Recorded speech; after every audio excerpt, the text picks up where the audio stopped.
Los niños no deben trabajar, deben ir a la escuela, deben ir a estudiar, pero en algunas familias, por necesidad o por desconsideración, el trabajo infantil se termina naturalizando, también en algunas empresas familiares. Es por eso que la Universidad Nacional del Litoral realizó un estudio sobre el trabajo infantil en Santa Fe. Gisela, con ese tema.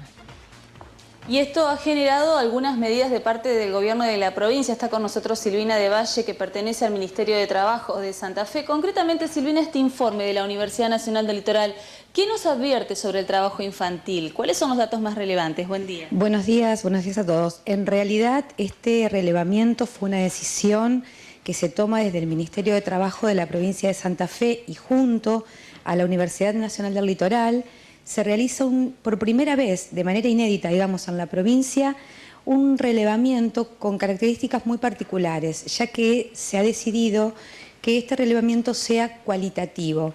Nosotros sabemos que el trabajo infantil es una problemática multicausal, compleja, y que para poder intervenir, tomar decisiones, erradicar o prevenirlo, necesitamos conocer cuáles son las características que toma a lo largo y a lo ancho de una provincia o de un territorio sumamente diverso, extenso y con características particulares según la región en la que estemos pensando o hablando, incluso de acuerdo a las actividades económicas que allí se realizan. De manera que, como bien decías, este relevamiento nos ha permitido conocer, por ejemplo, una problemática que lamentablemente ha sido emblemático, y me refiero puntualmente a la cosecha de frutillas en la localidad de Coronda, y digo lamentablemente emblemático porque si hay algo por lo que ha sido conocida la cosecha de frutillas es por tener mano de obra infantil históricamente.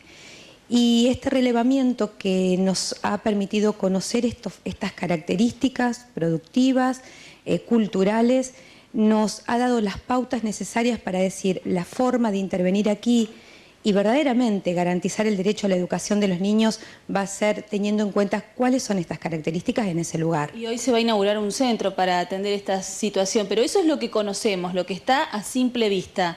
Pero ¿qué pasa con las otras actividades? Porque, por ejemplo, el relevamiento determinó que el comercio es el que más utiliza la mano de obra infantil. ¿Cómo se explica eso? Bueno, nosotros cuando la primera parte de este relevamiento constituyó tuvo en cuenta una cantidad de datos tomados de los municipios, de los presidentes comunales de todo el territorio de la provincia.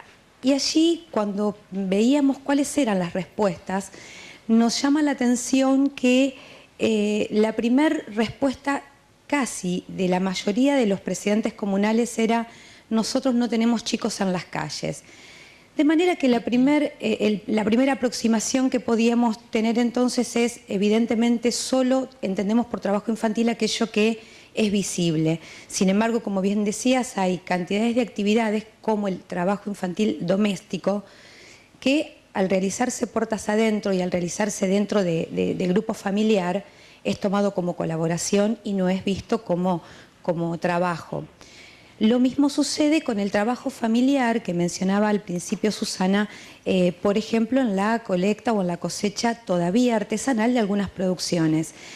El trabajo familiar tiene muchas consecuencias. Una de ellas es que quien realiza la tarea es el grupo familiar, dejando justamente esta puerta abierta para que también los niños y adolescentes trabajen.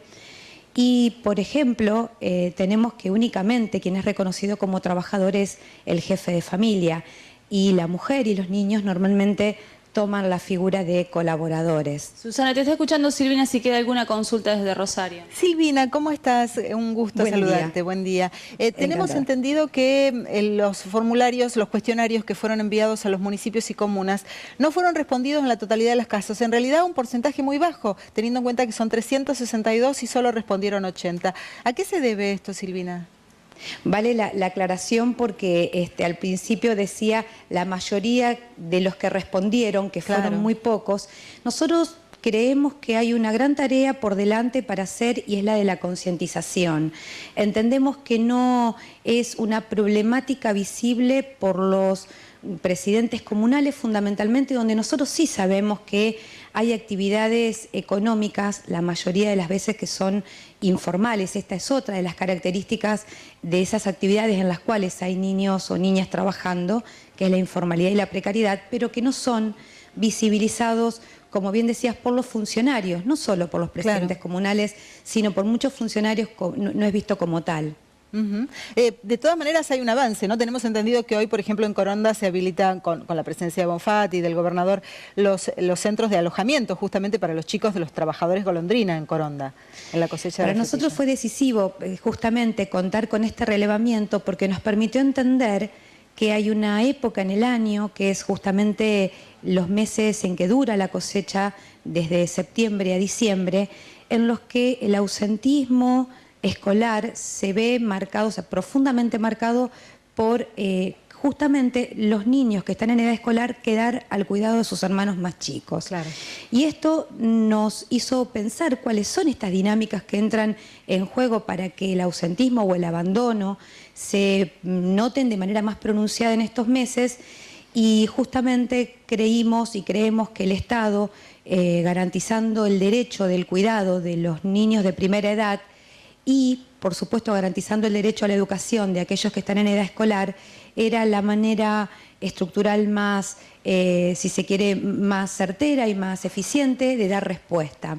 Por eso hoy se están inaugurando formalmente 2 lugares que son centros de cuidado, que van a estar ubicados en la zona rural de Coronda, que esto también es algo que hemos tenido en cuenta, es la accesibilidad para los adultos, ya que podrían estar tranquilamente ubicados en el radio urbano, pero sería dificultoso el traslado de los niños. Bien. De manera que estos centros, como decía, están ubicados uno en la zona norte y otro en la zona sur de la zona rural de Coronda, y allí están alojados 50 niños de 0 a 5 años, con el compromiso de los adultos de aquellos que ya tienen 5 años cumplidos, poder hacer el jardín preescolar que está dentro del esquema de educación obligatoria.